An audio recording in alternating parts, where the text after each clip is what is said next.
इसके पीछे एक पूरी फैमिली किम डायनेस्टी का हाथ है। यानी कि इसकी शुरुआत होती है किम इल सुंग से। यानी कि सन 1948 में जब नॉर्थ कोरिया बना था तो यहाँ एक ऐसी भुखमरी फैल चुकी थी जिसने तकरीबन 30 लाख लोगों की जान ले ली थी। फिर इसकी मौत के बाद अब नॉर्थ कोरिया पर जो राज करने वाला चेहरा था वो दुनिया के लिए बिल्कुल नया था, किम जोंग उन, जो सिर्फ उस वक्त 20 साल का एक बच्चा था।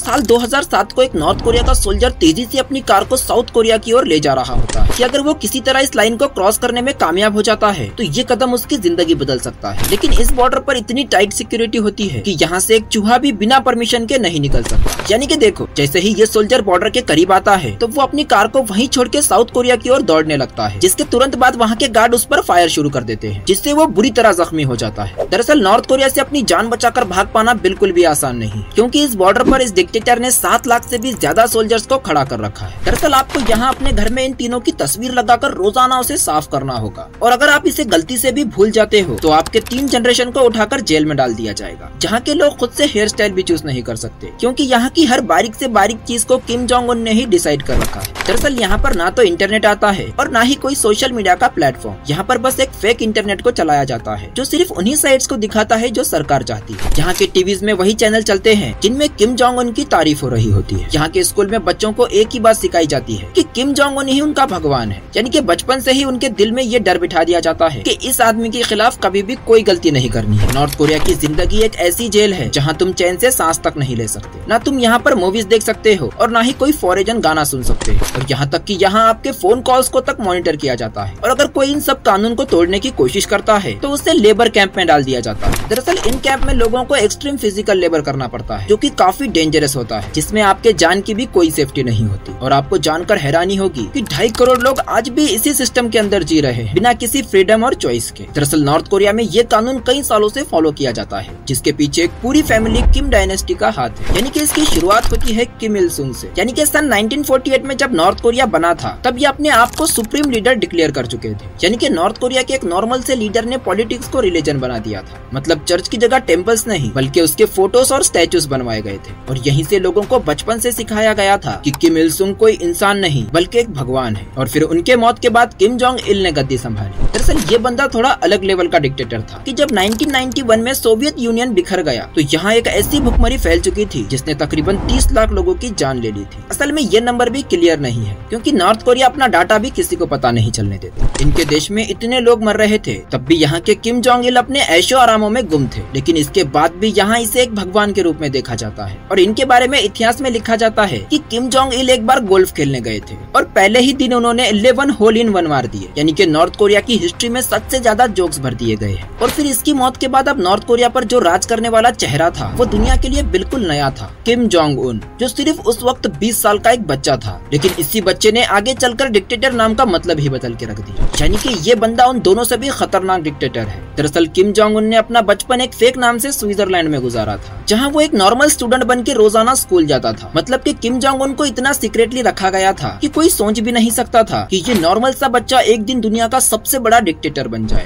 किम जोंग उन के पावर संभालते ही सबसे पहले उसने अपने घर के अंदर ही जंग शुरू कर दी, जहां उसने एक चीज समझ ली थी कि अगर डिक्टेटरशिप चलानी है तो उसे काफी खौफनाक डर क्रिएट करना होगा। और इसीलिए उसने अपने खुद के अंकल जोंग सोंग टेक को, जो एक पावरफुल और इन्फ्लुएंशियल आदमी थे, उन्हें पब्लिक प्लेस में गिरफ्तार करवा के कुछ ही दिनों में काफी बुरे तरीके से मार दिया। और यहाँ नॉर्थ कोरिया की मीडिया उसे एक गद्दार का टाइटल देकर अपने सुप्रीम लीडर को कवर कर लेती है। जिसके बाद साल 2017 में उसने अपने भाई किम जोंग उन नाम की मलेशिया की एक एयरपोर्ट पर हत्या करवाई। यानी कि 2 औरतें भीड़ के बीच से निकलकर इसके फेस पर VX, जो दुनिया का सबसे डेडली पॉइजन है, उसे इसके फेस पर लगा देती है, जिससे कुछ ही मिनटों में उसकी भी बहुत ही बुरे तरीके से मौत हो जाती है। मतलब अपने ही भाई को एक फॉरेन लैंड पर खत्म करवाना, और वो भी सिर्फ इसीलिए कि वो उसके कुर्सी के लिए खतरा था, जिस वजह से किम जोंग उन की इमेज यहाँ एक सन की तानाशाह के रूप में बन गई। और यही वो डर था जिसने उनके रूल्स को और भी मजबूत बना दिया। दरअसल इनका सबसे बड़ा प्रोपागेंडा ये है कि जब भी दुनिया उसे लाइटली लेती है तब वो अपना एक मिसाइल टेस्ट करवा देता है, और इसी वजह से ये देश अब तक बचा हुआ है, जहाँ लोग देश में भले ही भूख से लड़ रहे हो लेकिन ये मिसाइल बनाने का बजट हमेशा फुल रखते हैं, क्योंकि किम जोंग उन जानता है कि न्यूक्लियर बॉम्ब ही उनकी असली इंश्योरेंस पॉलिसी है। और तो और यहाँ बच्चों को बचपन से ही ये सिखाया जाता है कि किम जोंग उन दुनिया का सबसे इंटेलिजेंट साइंटिस्ट है और हर इन्वेंशन उसने ही बनवाया है। मतलब इस प्रोपेगेंडा ने उसे एक ऐसे लेवल पर उठा रखा है जहाँ लोग उसे इंसान नहीं बल्कि एक सुपर ह्यूमन मानते हैं। होते हैं। किम जोंग उन के न्यूक्लियर टेस्ट ने सिर्फ नॉर्थ कोरिया में ही नहीं बल्कि पूरी दुनिया में डर फैला दिया था और सबसे ज्यादा टेंशन में था अमेरिका। वैसे देखा जाए तो इनके साथ ओबामा के समय में भी थोड़े क्लैशेस हुए थे, लेकिन असली धमाका हुआ था ट्रम्प के एरा में। यानी कि ट्रम्प ने उसे ओपनली लिटिल रॉकेट मैन बोल दिया था और जवाब में नॉर्थ कोरिया की मीडिया ने ट्रम्प को डोटार कह दिया था, यानी कि बुढ़ा जो पागल हो गया है। और दो न्यूक्लियर पावर्स के लीडर्स ट्विटर पर आपस में गाली गलौज खेल रहे थे और आखिर में ये तनाव इतना बढ़ गया था कि कभी भी वर्ल्ड वॉर 3 शुरू हो सकता था। लेकिन फिर सन 2018 में एक शॉकिंग सीन सामने आया जिसमें किम जोंग उन और डोनाल्ड ट्रंप एक ही टेबल पर बैठकर हैंडशेक कर रहे थे और फिर अचानक से ये लड़ाई यही रुक गई। आज के टाइम पर किम जोंग उन के पास न्यूक्लियर्स भी है, एक अच्छी आर्मी भी है और सबसे बड़ी चीज अपने लोगों पर टोटल कंट्रोल भी है। लेकिन दुनिया के एक्सपर्ट्स कहते हैं कि नॉर्थ कोरिया एक प्रेशर कुकर है, यानी कि एक तरफ भूखे लोग और दूसरी तरफ डिक्टेटरशिप का वजन। अब सवाल ये है कि ये कुकर कब तक नहीं फटेगा और अगर कभी ब्लास्ट हुआ तो क्या होगा? क्या Kim Jong Un last dictator होगा या उसके बाद भी ये डायनेस्टी चलती रहेगी? क्या उसके बाद देश कोलैप्स करेगा या और भी ज्यादा डेंजरस बन जाएगा? वैसे अगर आप इस देश में होते तो क्या करते? हमें कमेंट्स में जरूर बताना और अगर चैनल पर पहली बार आए हो तो सब्सक्राइब करके वीडियो को एक लाइक जरूर करें।